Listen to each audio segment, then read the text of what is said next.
Hello everyone, good morning, good afternoon, good evening, depending upon when you are watching this video lecture. Today let us discuss some of the problems related to accounting standard 10. But before solving them, I hope all of you would have understood and remembered the principles that were prescribed in accounting standard 10. Let us quickly recapitulate some of the key points that AS 10 tells us. AS 10 majorly defines the property, plant and equipment as certain tangible asset which is held for usage in production or supply of goods or services, or held for rental to others, or held for administrative purposes, and used for at least more than 12 months. Sometimes even safety or environmental equipments also can be classified as PPE. Biological assets are normally not classified as PPE, but bearer plants are classified as PPE. Bearer plants are those which are expected to bear the produce for a period of more than 12 months, and they themselves are not going to be sold as agricultural produce except for incidental scrap sales. And the annual crops are the plants which are cultivated as agricultural produce themselves, or even those types of plants which are produced,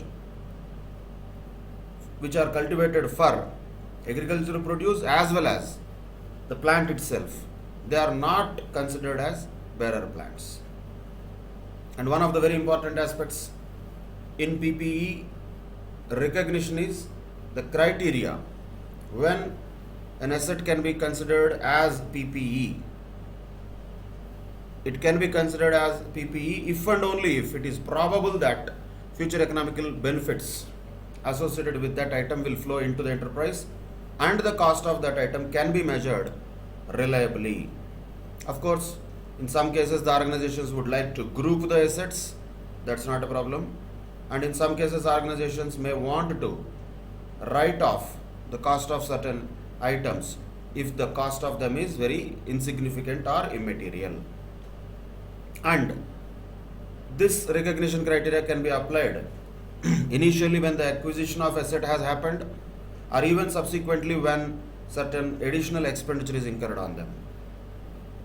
And if spare parts or standby equipment or servicing equipments are satisfying the asset recognition criteria as per PPE accounting standard 10, then we will recognize it as PPE in accordance with accounting standard 10. Otherwise, they will be classified as inventories under accounting standard 2.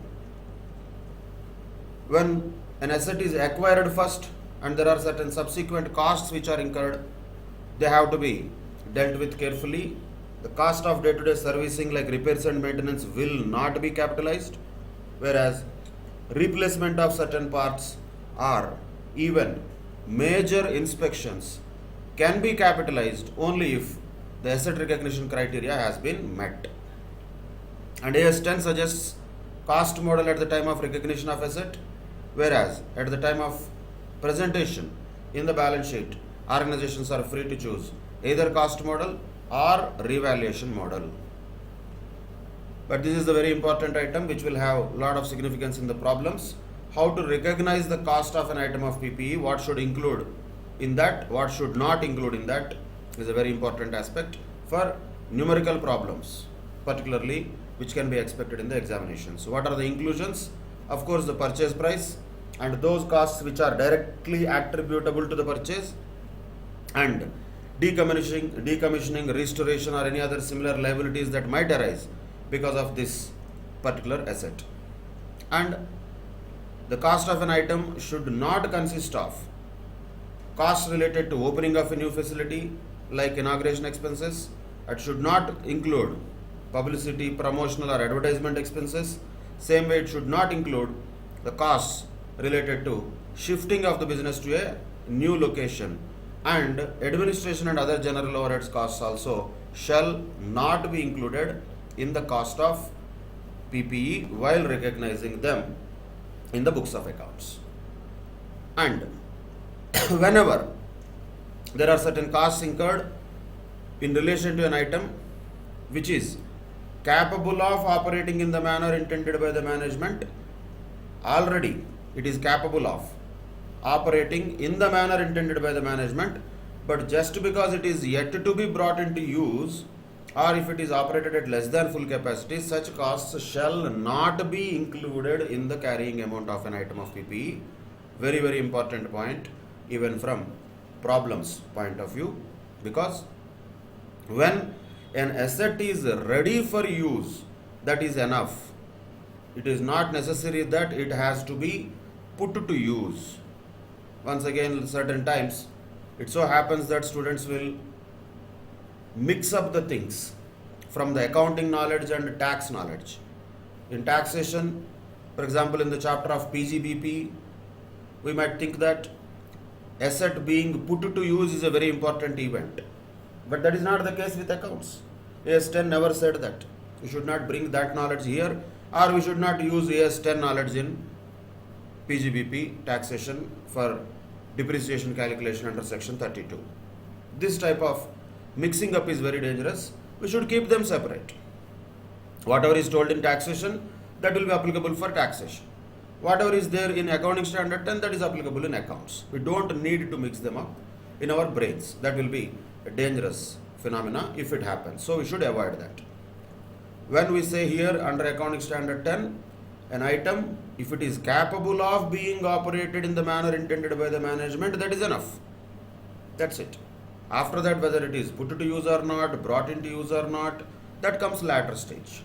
So the costs which are incurred between the period once the item is ready for use and once the item is put to use, the costs or operating costs, which are all normally revenue in nature, which are incurred in that period, should not be capitalized. Same way, initial operating losses should not be capitalized. Same way, costs of relocating or reorganizing a part or all of the operations of the enterprise also should not be capitalized. Once again, I am repeating, this type of inclusions and exclusions, what has to be capitalized, what should not be capitalized, is actually the crux of this entire standard. Any problems in general can be expected from this discussion, and when we do something applying these principles, we should write these principles. Without writing the principle mentioned in accounting standard, we will not get full marks. It is not just about some calculations, numbers, totaling and all. Of course, that has to be done if it is required. But in addition to that, we have to also specifically mention why we have treated a particular item like that. Why did we include any cost, or why did we not include any cost? The reason has to be told, and that reason should not be from our own whims and fancies. Naturally, that should be emanating from any of the principles that we are discussing under AS10. Very crucial and important aspect of this entire standard, particularly from problems, numerical questions point of view. Of course, when there is a interest that is related to the purchase of asset and any loan that is taken for the purpose of purchase or acquisition of the asset, then interest should be capitalized not according to AS10, but that should be capitalized only in accordance with AS16, which will be dealt separately. As far as AS10 is concerned, interest is normal expenditure that is not going to be capitalized in general, except the situations mentioned in AS16 exist.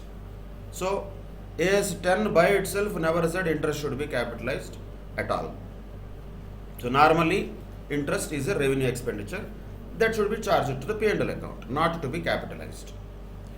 Then sometimes it may so happen that the asset is not purchased by cash, rather it is purchased by way of exchange of another non-monetary asset for this asset.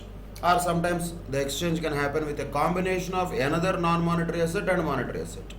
For monetary assets, it is not a problem, we know what is the value of them. But what about the non-monetary assets which are given up and what is taken up now? How to treat with that? There we have to take the incoming asset at the fair value. That is the rule. AS 10 says. But only there are two exceptions to this. One, where the transaction lacks commercial substance, or where none of the assets, whether the asset given up or the asset which is coming in, are taken up, both of them, we could not measure the fair value of them. If at all that is the situation, then we cannot apply fair value because we don't know fair value. Then what we should do in those two cases? Then whatever the existing book value of the asset that is given up will be treated as if it is the cost of the new asset that should come into the books of the organization. So that is also another special case. Past examinations, this point was also touched as a small case-based question. Quite possible. Important aspect, that is exchange of one asset and getting one more asset. How to treat is the very important aspect in AS 10. But after the recognition has happened already, then how to carry the PPE in the books of accounts? That is more related to presentation. But how to do that? There the organizations can follow cost model or revaluation model. Cost model is nothing but historical cost less accumulated depreciation less any impairment losses, if any. But revaluation model can be also adopted by the organizations, wherein they will carry the PPE at revalued amounts. Of course, only when we can use revaluation model, when the fair values can be measured reliably. And another important point that AS 10 also prescribed is revaluation cannot be done on asset by asset basis, individual line by line, item by item basis. No, that is not possible. If revaluation is done for a particular asset class, the revaluation should happen for the entire asset class of that PPE. It's a different story. What is an asset class can change once again from organization to organization. And as frequently as possible, the revaluations should be done in accordance with the nature of the asset. If the nature of the asset is such that its value is very volatile and fluctuating, then better to do the revaluations annually. If not, revaluations can be done once in 3 or 5 years. Then how the revaluation has to be done? This is another question that can be expected from accounting point of view, the journal entries point of view. Journal entries can be asked on how the revaluation should happen. Main point here to note is when there is an increase or decrease, how the original treatment should happen.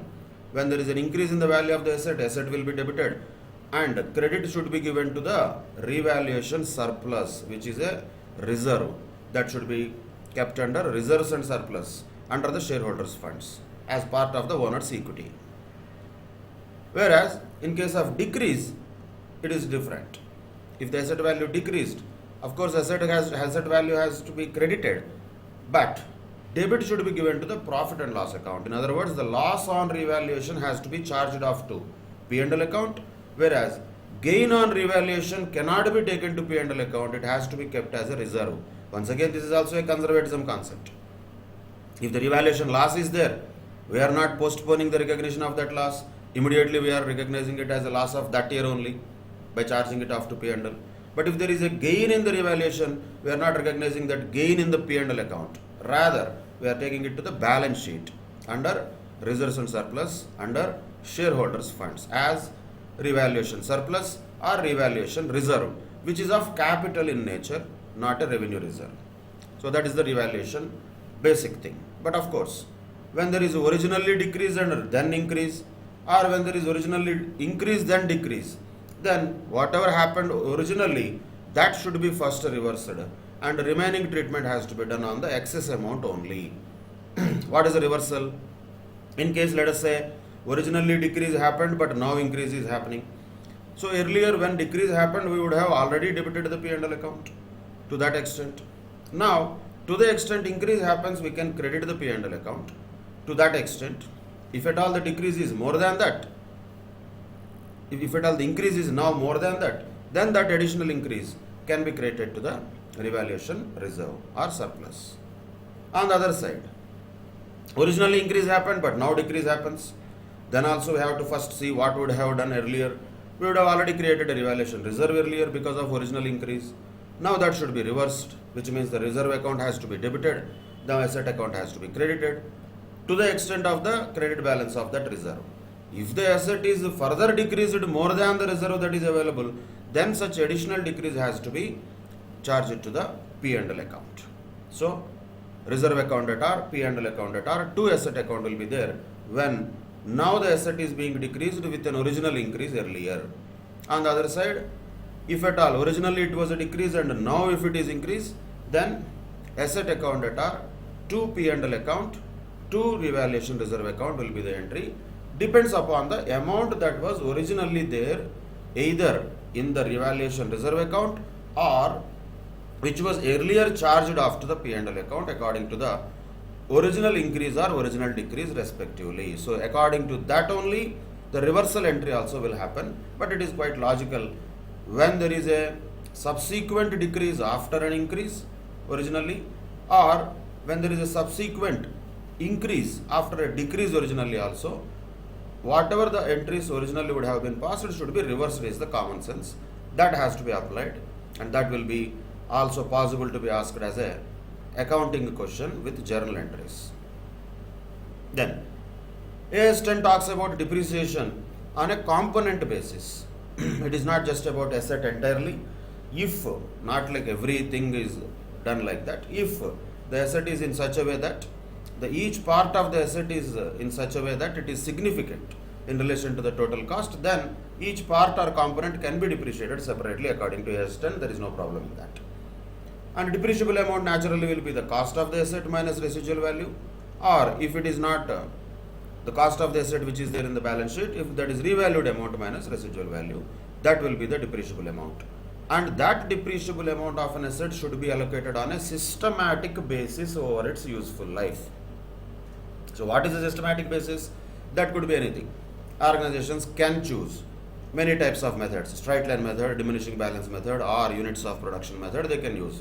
But definitely whatever that depreciable amount is there over the useful life of the asset, that has to be charged off against the profit and loss account of that organization. And cessation of depreciation should happen when? Of course, naturally when the asset is retired from the usage and ready for disposal, naturally depreciation should be ceased. Same way when the asset is derecognized, then also depreciation should stop. But not only that, when the asset's residual value will exceed the carrying amount, then also depreciation should stop. In other words, there will be zero depreciation when the asset's residual value in future will be more than the current carrying amount. If it is the case, there is no point of providing any further depreciation. The depreciation provision should stop. That is about various aspects related to accounting standard 10 that we have discussed in the earlier session. Now let us apply those principles into some of the problems. Let us look at each of the problems one by one. Read it carefully. In the year 2016-17, an entity has acquired a new freehold building with a useful life of 50 years for 90 lakhs rupees. So total building is 90 lakhs rupees. The entity desires to calculate the depreciation charge per annum using straight line method. Okay. And it has identified the following components with no residual value of lifts, fixtures at the end of their useful life. So there is no residual value at all, so we don't need to worry about that. But the point is, the depreciation here has to be calculated component wise. Building total value is 90 lakhs, that is okay. But what are the various components of the building? There are many components. There is a land component, there is roof which has a 25 years life only. That means after 25 years you might have to change the roof. There are lifts which have only 20 years life only, which means after 20 years you have to change them. Fixtures are having a life of 10 years only. The remaining building has a life of 50 years. Like that, the cost of each component is given separately. Now the question comes, according to AS 10, can we provide depreciation component by component? Yes, it is possible to provide depreciation on a component by component basis. That's what is asked in this question. You are required to calculate depreciation for the year 2016-17 as per componentization method. There is no great thing about it. Componentization means nothing but providing depreciation component by component. That's all. Total 90 lakhs, 1% of depreciation we cannot provide. We have to do the calculation asset by asset, one by one. Of course, in the examination, you have to first refer to accounting standard 10. As per accounting standard 10, depreciation can be provided on a component basis as the amount of each of the components when compared with the total cost of the asset is substantial. So in this case, depreciation can be calculated by using straight line method on a component by component basis. That's all. Let us do the calculation. Of course, you have to do it with a separate table. Land, will there be any depreciation? No. Land will not have depreciation. Why is that? Is because the life of the land is infinite.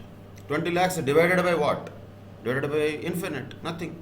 So we cannot have any finite amount of depreciation for land. So land will not have any kind of depreciation. They should write that also clearly. Since land has infinite life, there is no depreciation that can be provided on land. Don't say land will always appreciate, it will not depreciate. That is a nonsense lot of people think about. We are not talking about market value appreciation, real estate values of land going up and down. That has nothing to do with the concept of depreciation.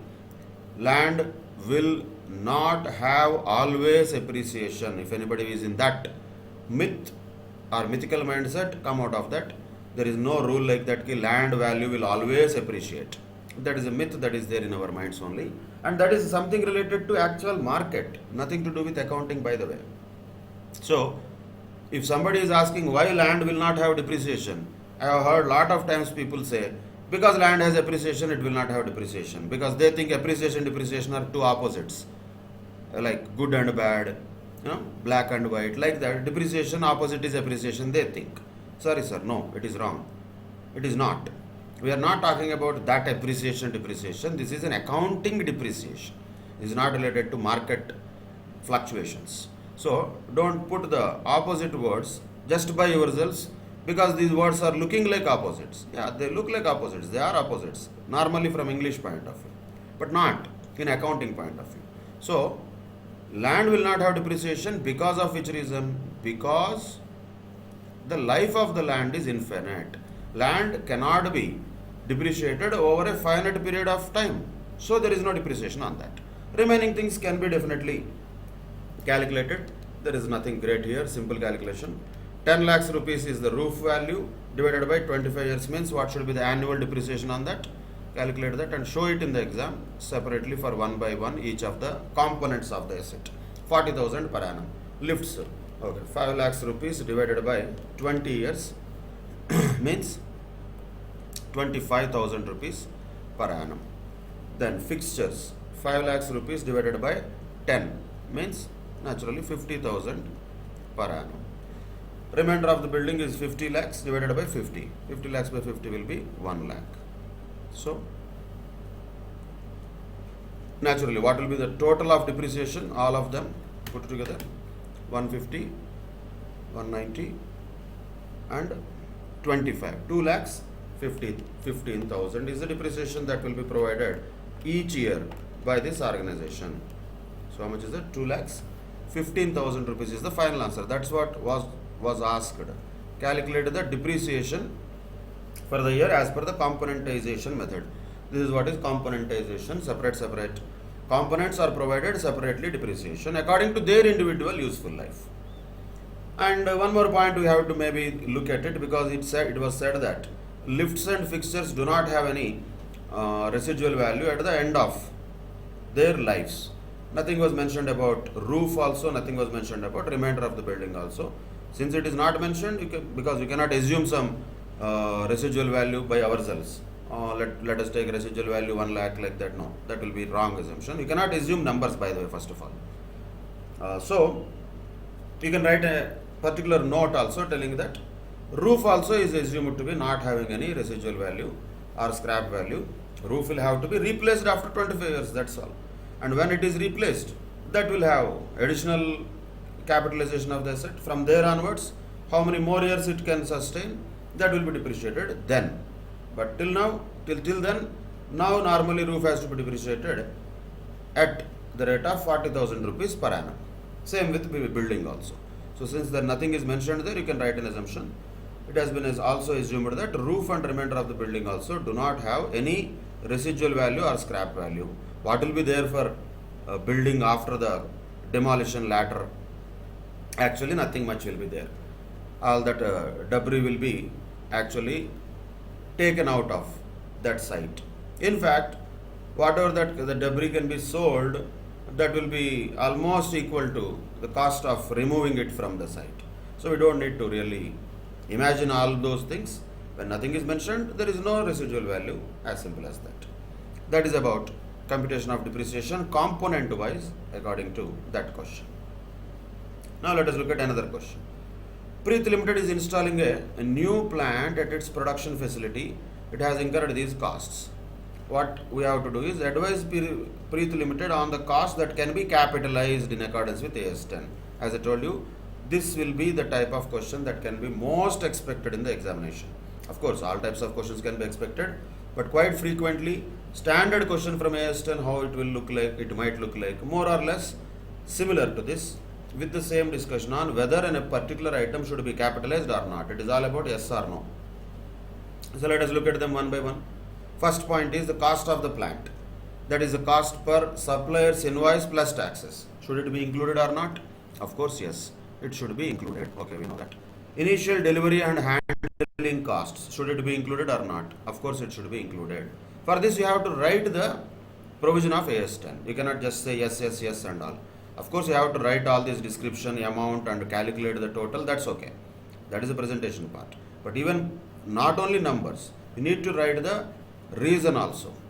What are the costs to be capitalized in accordance with AS 10? Item by item, you don't need to write a note. But in general, you can write.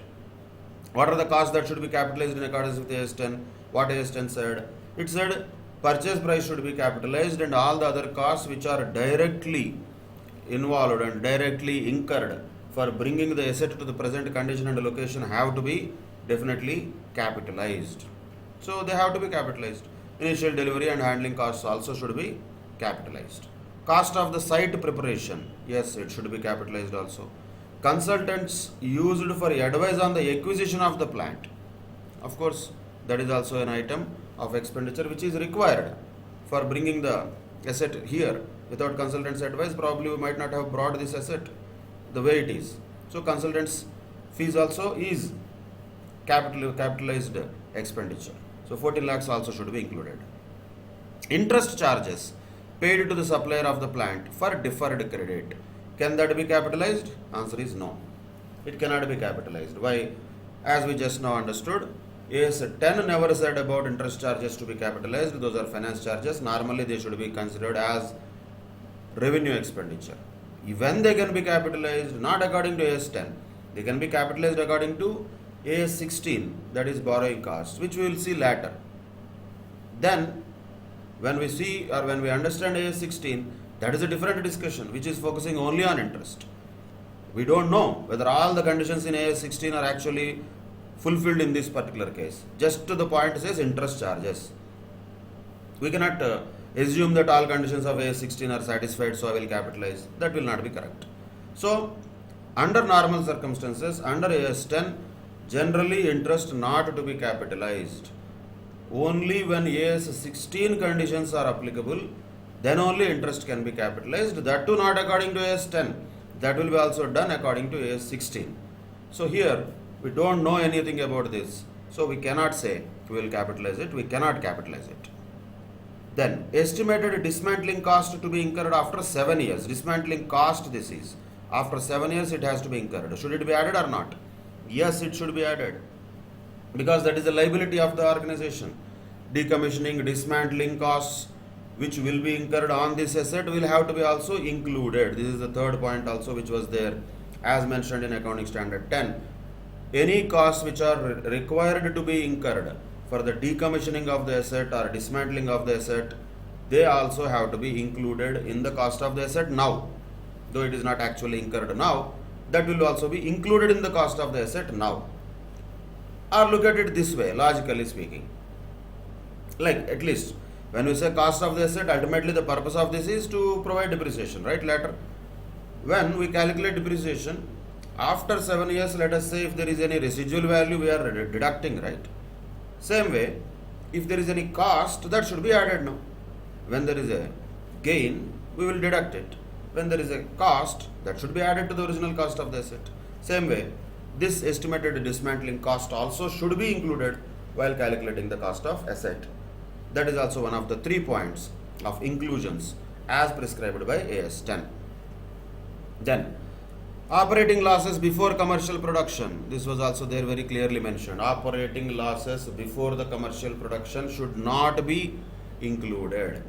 Those points of inclusions and exclusions is what you should very thoroughly study and remember, because you should write them also in addition to just writing all these things and totaling them. Of course, in the exam you will copy paste the description, the amount you will write, particulars amount.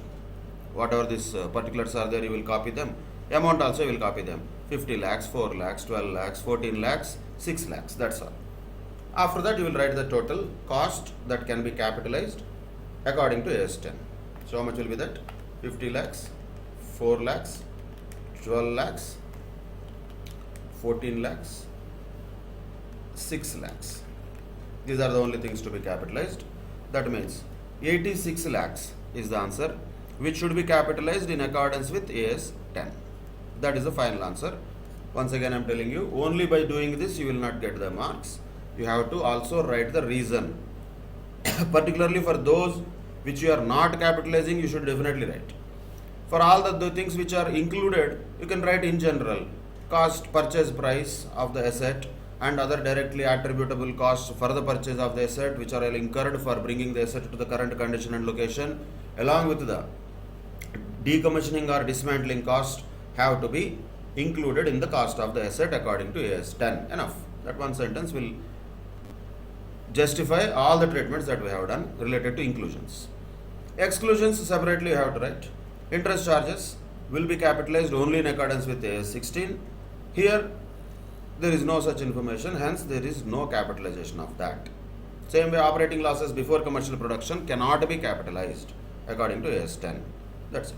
Everything you have to just put it on AS 10. According to AS 10, this is to be capitalized. According to AS 10, this is not to be capitalized. That's all. Next, another small question, 1 mark type questions can be asked like this. Entity A has a policy of not providing depreciation on PPE capitalized in the year until the following year, but provides a full year's depreciation in the year of disposal of an asset. Is this acceptable? How can that be acceptable? That is not correct. They cannot provide depreciation according to their whims and fancies. Accounting standard 10 clearly says, when a particular asset is coming into the organization, you should start providing depreciation. What the accounting standard 10 clearly said, depreciation has to be provided on a systematic basis over the life of the asset. Is this a systematic basis? No, this is not a systematic basis, because in the year in which the asset is actually coming into organization, they are not providing depreciation. And in the year when they are selling the asset, they are providing a full year's depreciation. That is not a systematic depreciation provision. Hence, whatever the organization is doing like this is not acceptable. It is not appropriate. You can write on that. Then look at question number 4. These type of questions can very well be expected, because 5 marks questions is what we normally get from accounting standards. Very similar questions can be expected. The following items are given to you. What are the items? There are 5 different items. We will see them. What is required by us? With reference to accounting standard 10, property, plant and equipment, classify the above items under the following heads. We have to just classify them with reference to the accounting standard 10. That means we have to write the reason also. So what are the 3 things? One is purchase price. Second is directly attributable cost of PPE, or costs which are not included in determining the carrying amount of an item of PPE. So which category each of them belongs to, we have to just mention. In other words, once again same, inclusions and exclusions. 1 and 2 are inclusions. Third one is exclusion. That's it. Once again the same. But asked not in a numerical way. What is the big numerical thing in this also? Ultimately, it is not much numerical.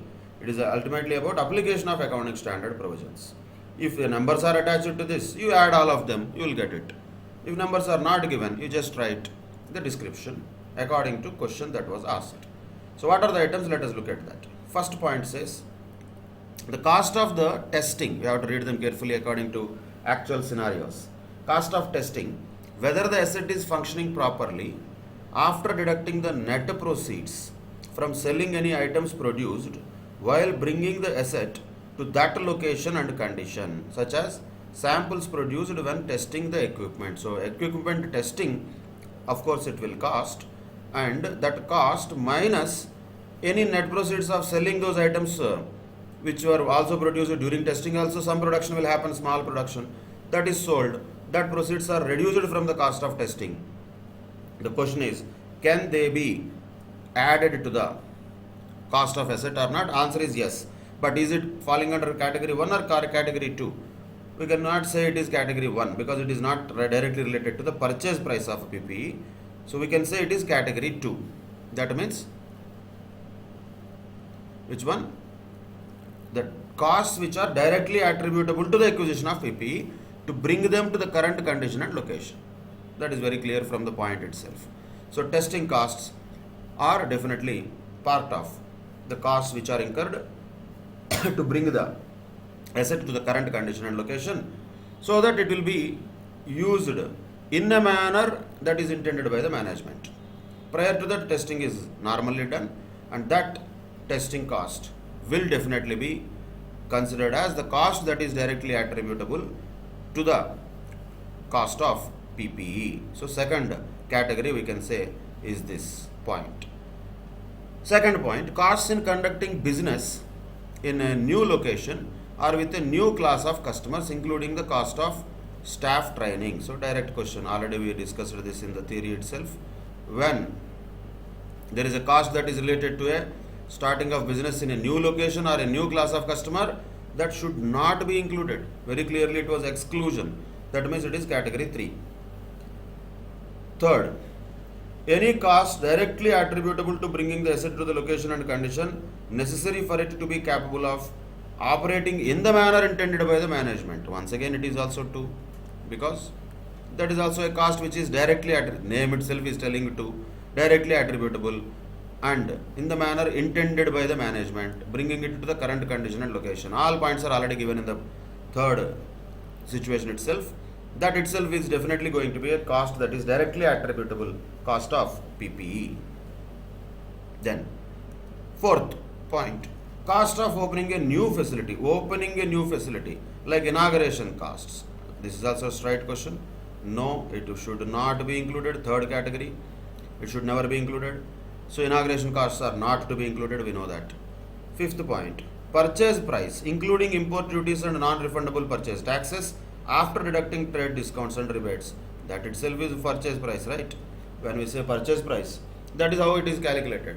Purchase price plus import duties plus any other non-refundable taxes minus trade discounts and rebates. That's what is purchase price. So that is category 1.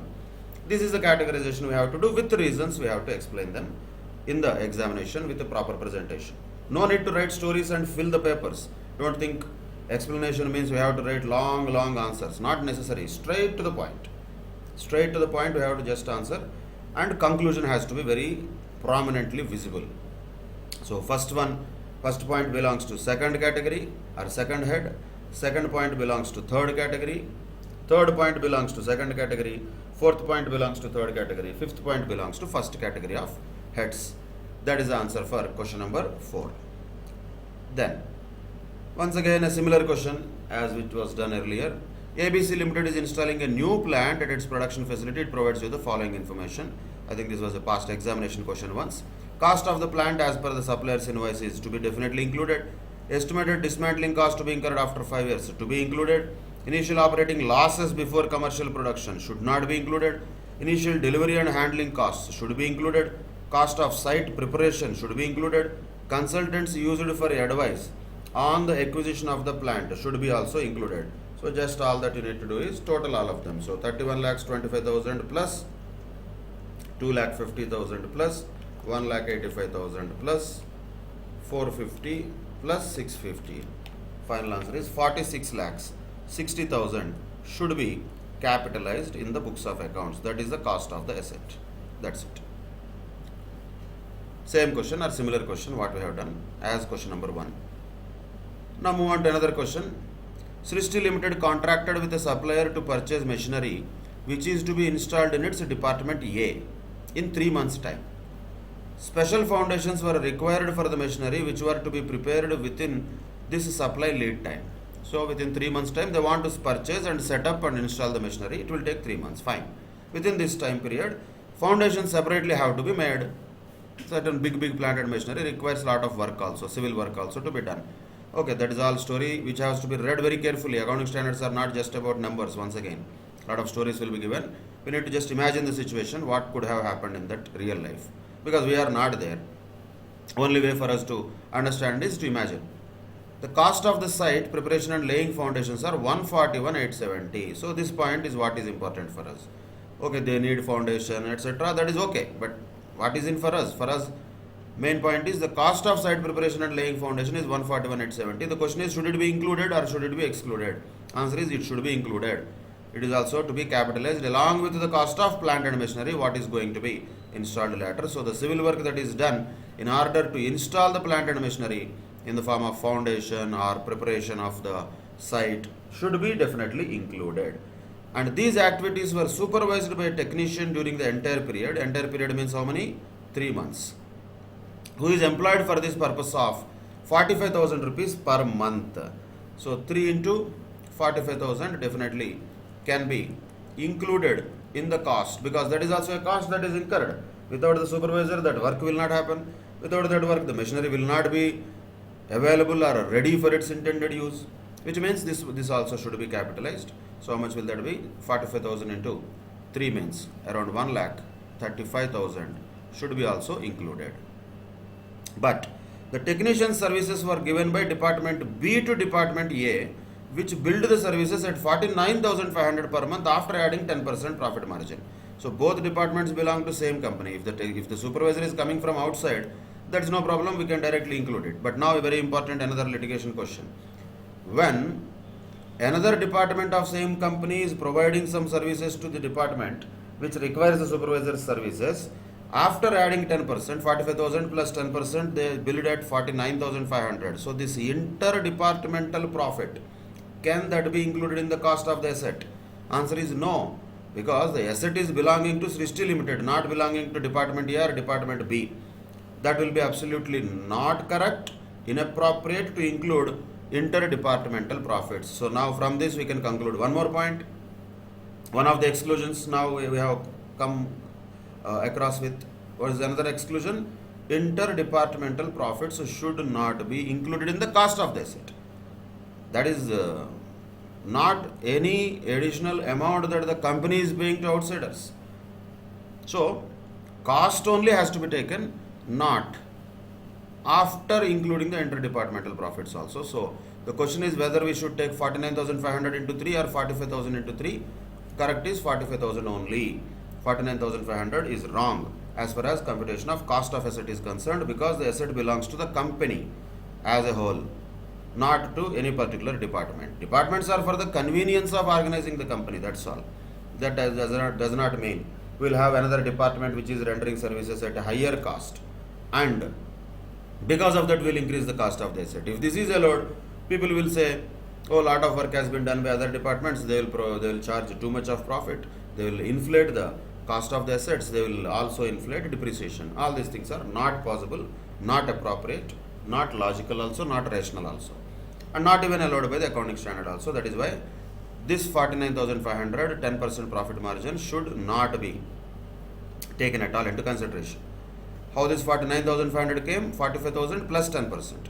45,000 we can take, that is real cost. The extra 4,500 we cannot take, because that is profit which is interdepartmental profit, which is not a real profit. Hence it should not be included in the cost of the asset. Important point.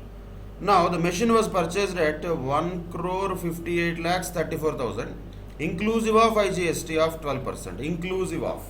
Already this 1,58,34,000 includes IGST of 12%, for which input credit is available to Srishti Limited. That means should we include it or not? When input credit is already there on that, that means as good as refund is possible on that. That means it is not a real cost. So we have to exclude that 12% of IGST from this 1,58,34,000, because there is input credit that is available. Same logic applies to inventories also, same logic applies to assets also under AS10. Wherever there is a purchase that is made inclusive of any taxes which are returnable, the returnable taxes should be excluded. In this case, returnable tax is GST, so we call it as input credit. If the returnable tax is a customs duty, that is called duty drawback. Different names are there for different types of taxes and duties, but the concept is same. When that is a returnable tax, when there is something that can be claimed back by the organization, then there is no real actual cost that is involved in that. There is a cost and there is a recovery of that also. When there is a plus and there is a minus, answer should be, effect should be zero. But here what happened?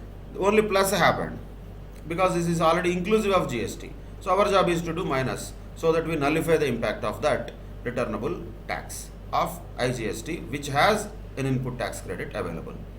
And in addition to this, 55,770 transportation charges were also incurred to bring the machinery to the factory site. Of course, they have to be included. Architect was appointed, somebody at a fees of 30,000. Nothing is mentioned per month and all.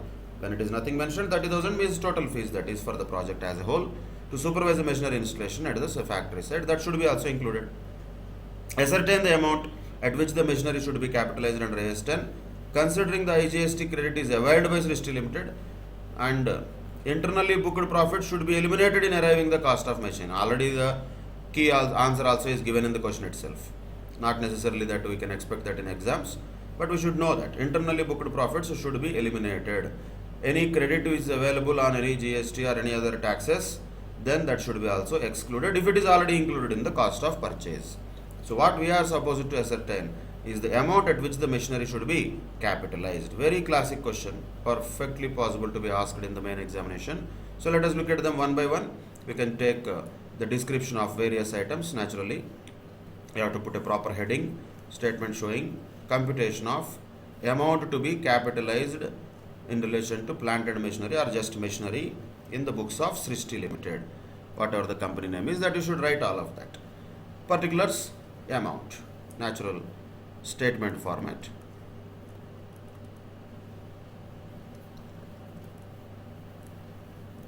So what are the particulars you should write? One by one you can write in any sequence, but preferably first purchase price is the biggest one. So let us take purchase price. So machinery purchase price. So purchase price is how much?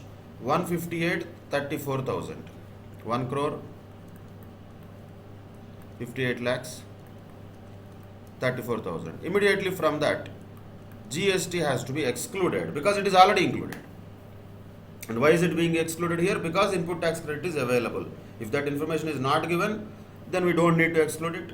If you want to exclude it, we have to write an assumption in that case. But here clearly it is given input tax credit is available. That means there is no real cost that is incurred to the extent of 12%. But point here is this purchase price is inclusive of GST. So that means 1 crore 58 lakhs 34,000 is representing how much? 112. So how much will be GST naturally? That will be 12 divided by 112 multiplied with 1 crore 58 lakhs 34,000. How much will be the GST component already included in that? 16 lakhs 96,500, which should be excluded. 12 by 112. Because already that is inclusive of GST, that will be 112. GST component in that will be 12 divided by 112. That is a GST elimination in first case. Other casts we can just add one by one as given in the question in the same sequence. Let us say preparation and laying foundation. So site preparation and laying foundation. This should be added. Site preparation and laying foundation. How much is that? 141,870. 1,41,870. That should be added.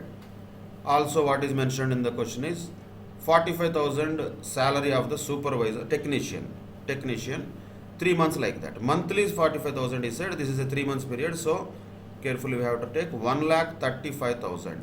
So we can call that as technician's salary, 1,35,000. That should be also included.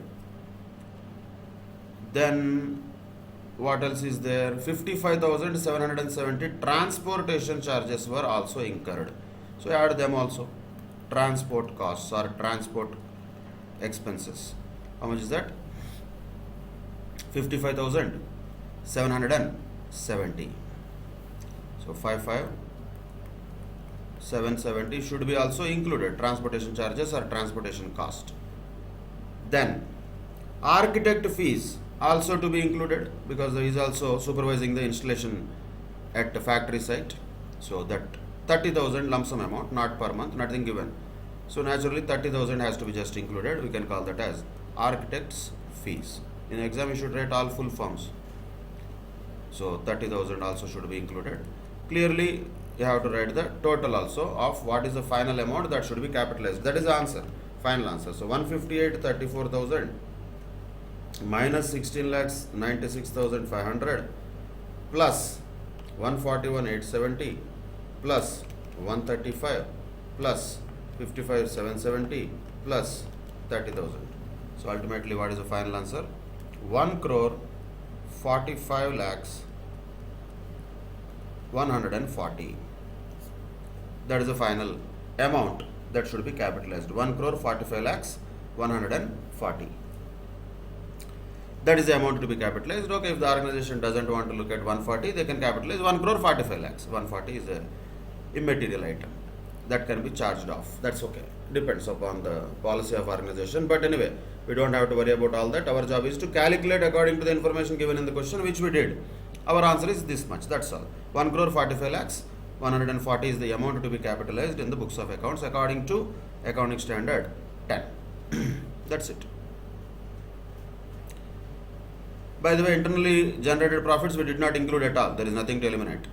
If we included 49,500 into 3, then we should have to exclude 4,500 into 3. Because we took already 45,000 into 3 instead of 49,500 into 3, already we did not consider the interdepartmental profits at all while calculating the cost of machine, which is the correct and appropriate treatment. That was question number 6. Now, question number 7 is looking like similar to what we discussed also while understanding the provisions of AS 10. This was also possible to be asked in the examinations. Neon Enterprises operates a major chain of restaurants located at different cities. Company has acquired a new restaurant located at Chandigarh. New restaurant requires significant renovation expenditure. Renovation is required. Management expects the renovations will last for 3 months, during which the restaurant will be closed. No operations is going to happen. Management has prepared the following budget for the period. Salaries of the staff engaged in the preparation of the restaurant, 7,50,000. Construction and remodeling of the cost of the restaurant, 30 lakhs. Explain the treatment of these expenses according to accounting standard 10 PPE. Should they be capitalized or not? Yes, they should be capitalized because they are incurred, both of them are incurred in bringing the asset to the current condition and location, without which the management will not be able to use the asset as it is intending to use it. Which means both the expenses are important and relevant for they are directly related to bringing the asset to the usage as intended by the management, which means both of them have to be capitalized because the salaries of staff also is clearly given. They are not engaged in some customer interaction or something like that. No. They are also engaged in preparation of the restaurant before its opening. That means they are also doing the work to make the restaurant ready for its intended use. That should be capitalized also. So entire 37,50,000 should be capitalized is the final answer for question number 7. Then question number 8 also is looking like similar to the same thing what we discussed yesterday, but these were all given in different RTPs or past test papers. Mohan Limited has an existing freehold factory property which it intends to knock down and redevelop, and during this redevelopment period the company will move its production facilities to another temporary site. So shifting expenses. The following incremental costs will be incurred for this shifting process to another temporary site. Setup cost 5 lakhs rupees to install the machinery in the new location, rent of 15 lakhs, removal cost of 3 lakhs to transport the machinery from old location to the temporary location.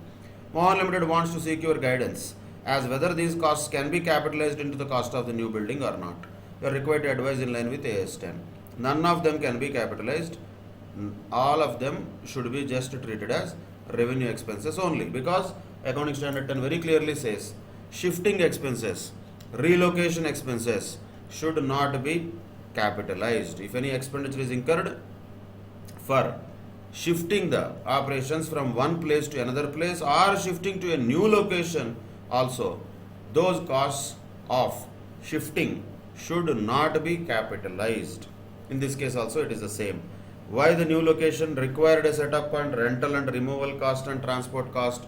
Because they wanted to operate temporarily in the new location. That cannot be added to the original asset which is now getting constructed at the original location. that building cost will not include all these relocation or shifting costs according to accounting standard 10. So answer is none of them can be capitalized according to AS 10. That's it. That was question number 8. Now question number 9 was also a past examination question. MNR Limited is constructing a fixed asset. Following are the expenses incurred on the construction of that asset. While that asset is being constructed, construction means internally the asset is being generated, asset is being developed. Materials cost will be incurred. Of course, it should be included in the construction of the asset. It is not a purchased asset. It is an asset that is being constructed. So how to calculate? Logically, you have to just calculate whatever the cost is incurred for once again bringing that asset to the current condition and location. Materials cost is incurred on that. Direct expenses are incurred on that. Direct labor total is 5 lakhs. In that, 1/10 of the total labor time was chargeable to construction. So naturally, we will not take 5 lakhs. We will take only 50,000. 1/10 only will have to be taken. Naturally.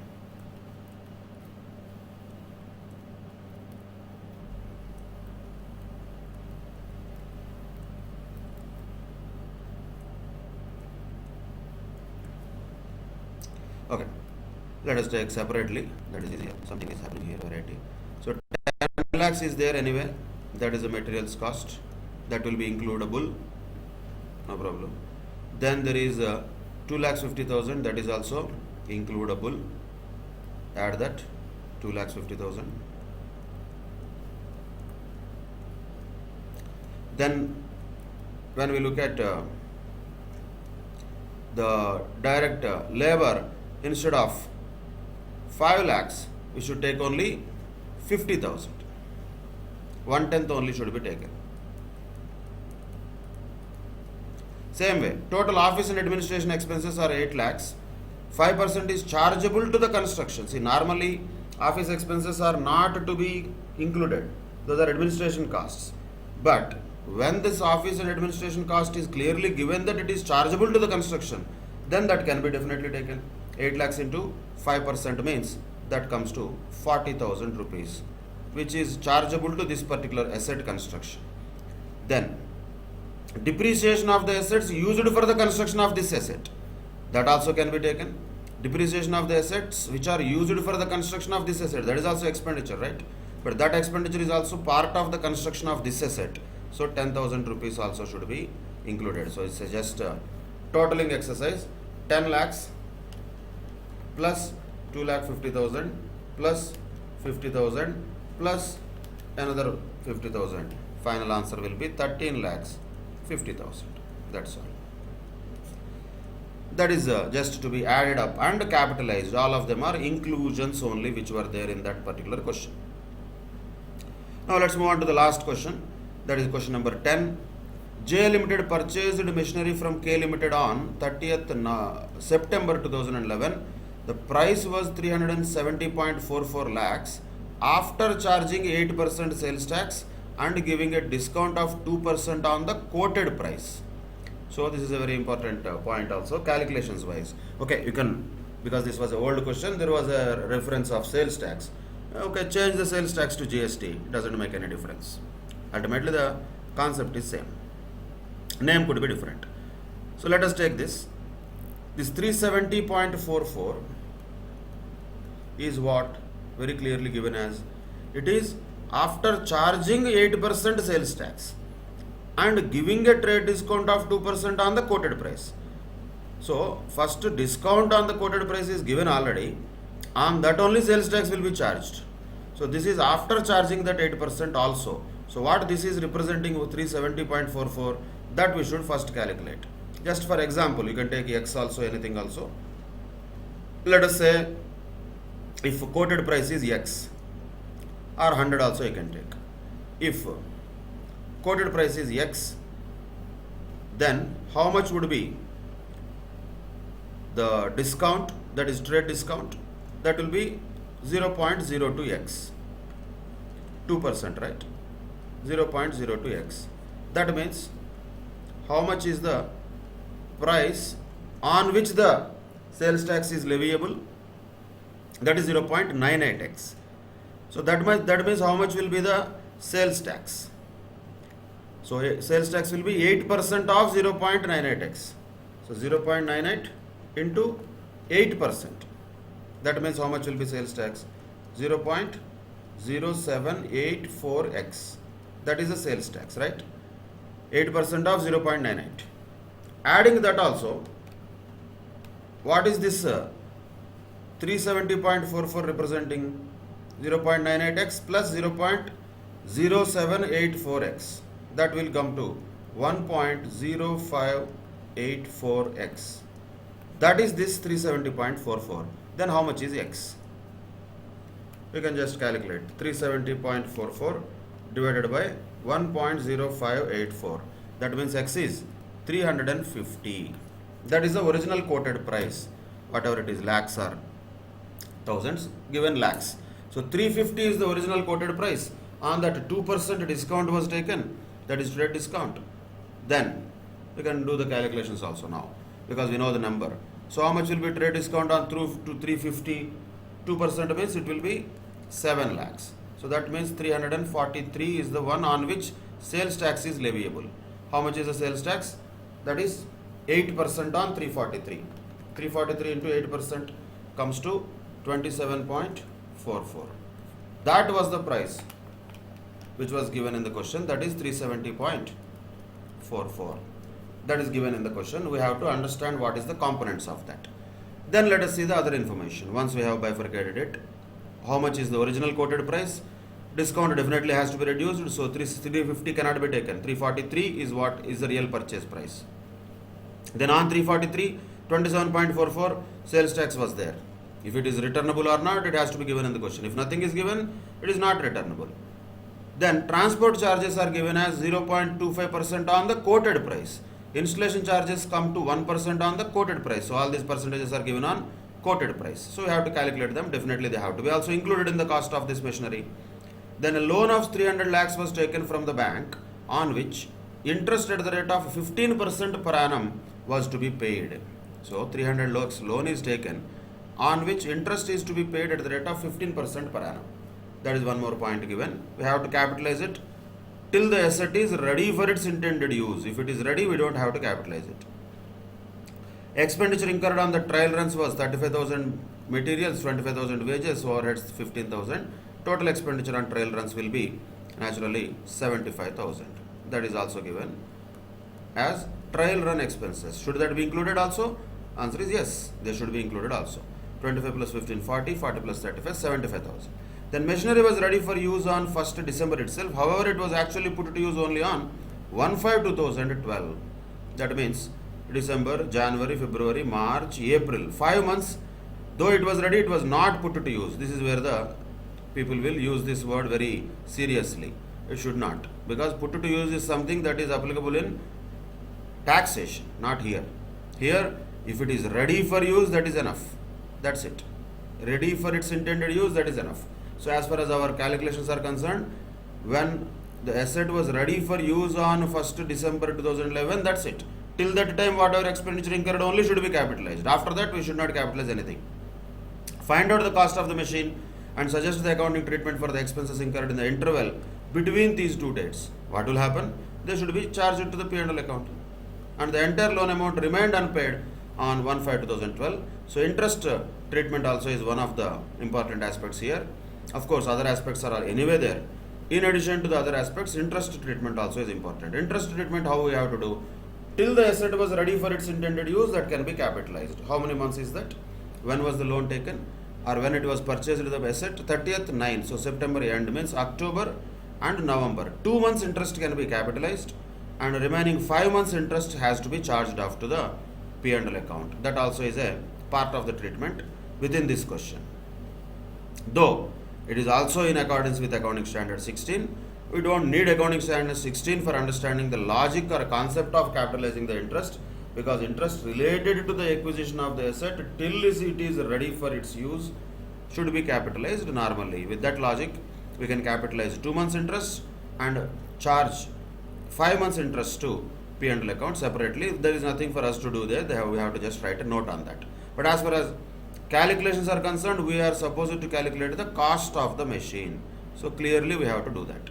We already started with this cost of the machine when we had this 350 minus 7 343 plus 27.44, we have 370.44 so far.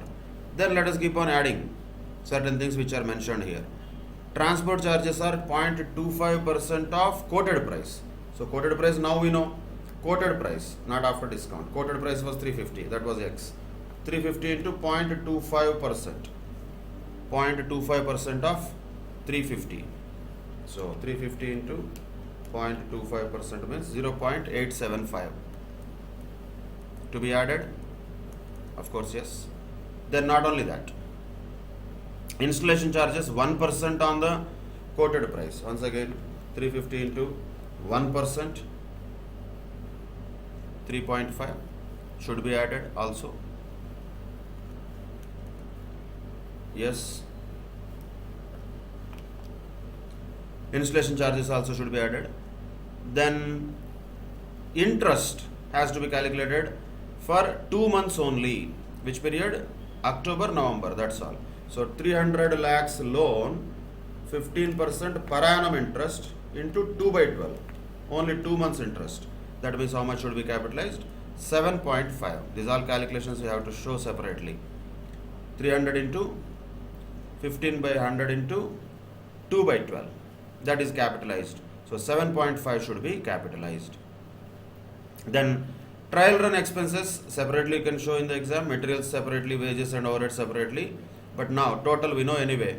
That is 75,000. And we are all talking about lakhs here, right?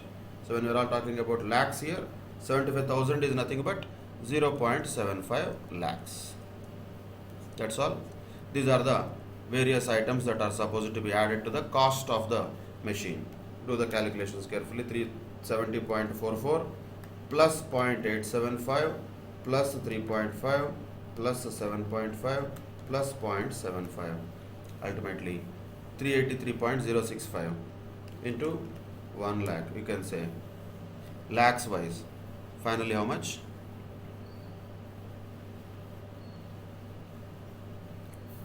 Full amount if you want to write. 3 crores 83 lakhs 6,500. That is the final cost of the asset. That should be capitalized in the books of accounts. 3 crores 83 lakhs 6,500. That's it. That is the first question. Second point, what is also asking is how the expenses incurred in the interval between 1/12/2011 to 1/5/2012 are to be treated. There are no other expenses. Expenses, if at all incurred, that is only interest which was incurred. How many months that is? December, January, February, March, April. 5 months. So interest only calculation you have to do. 300 once again loan amount taken into 15% into 5 by 12. That comes to 18.75 lakhs. So that also you have to write separately. This 18 lakhs 75,000. This is to be charged to the cost of the asset. This is to be capitalized. Whereas 18 lakhs 75,000, which is the interest, that should be charged to P&L account as a revenue expenditure normally. That is a treatment and solution for this question number 10. With that, we can conclude our discussion on accounting standard 10. Once again, be very thorough with the provisions and practice the questions in the form of problems also again and again, so that any similar points, in general more or less similar points only will come, particularly numerical type of questions like AS10, similar points only will come. The essence of the standard is very straightforward. If that we remember, and most importantly if we can use the similar terminology and wording while presenting our answer, then definitely full marks can be obtained from accounting standards questions. That is the way we have to answer these questions. With that, we'll conclude AS10, and in any other next session we'll discuss another accounting standard. Till then, take care. Bye bye. Thank you very much.